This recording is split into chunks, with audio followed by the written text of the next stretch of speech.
Without even knowing this young girl, we can still feel a sense of hope in her gaze. Pakistani children face many challenges, but there are solutions within the country's reach. In this presentation, I will share my learnings of what measures can be taken in Pakistan to prevent the leading causes of death among Pakistani children. Pakistan has the highest intensity of child poverty in South Asia at a whopping 53%, with girls and women being the most affected. In order to care for these children, government action is absolutely essential. Let's see what we are working with. In 2018, the nation's second successful democratic transfer of power in history took place as Arif Alvi was elected president. In the meantime, Pakistan was also dealing with a challenging fiscal situation, which caused the incoming government to reduce its development budget from $7.1 billion to $5.4 billion, all the while relying on heavy borrowing. Before this cut, sector budgets were already below recommended percentages of GDP. Although the situation looked grim, there was a promising undertone.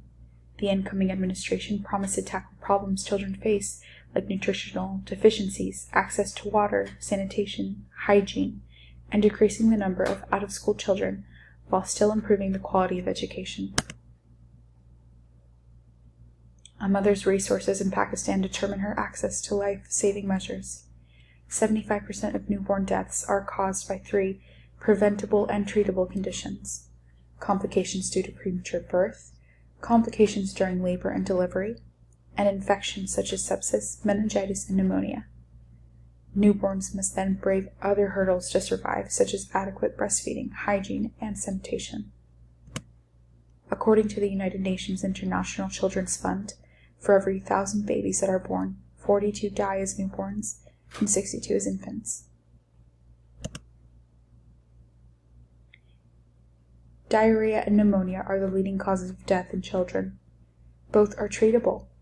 Amoxicillin is prescribed to children with pneumonia. ORS and zinc syrup is used to treat diarrhea, but ORS requires accuracy in preparation, while zinc syrup is not always available at pharmacies.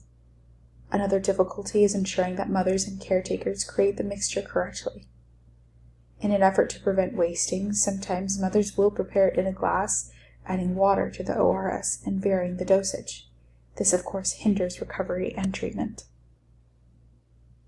To combat this issue, UNICEF partnered with the Bill and Melinda Gates Foundation to provide low-cost amoxicillin tablets and diagnostic devices for pneumonia, and co-packaged zinc tablets and ORS sachets.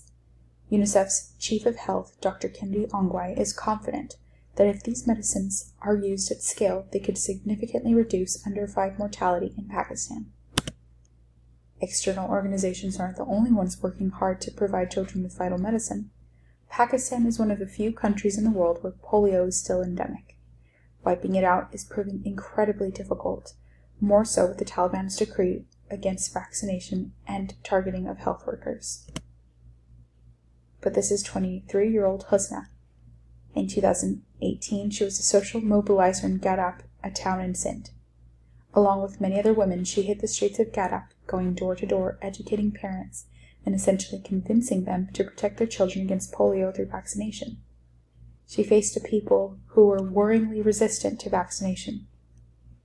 But she visited the households that refused the vaccine repeatedly, and she was able to help convert half of the 8,000 or so refusals in the area. She says, "It is horrible for a child to have to live with polio only because his parents failed to get him vaccinated. My dream is that parents understand this and save their children from lifelong disability." Every child deserves to choose their future. Thousands of children in Pakistan are robbed of this right because of the health issues bombarding them before they can even speak. 25% of child deaths in Pakistan can be prevented with vaccinations, and many more can be saved through quality maternal and newborn health care. Routine immunization coverage in Pakistan has improved since 2013, going from 54% to 66% in 2017 and 18. But there's still so much work to do. These are some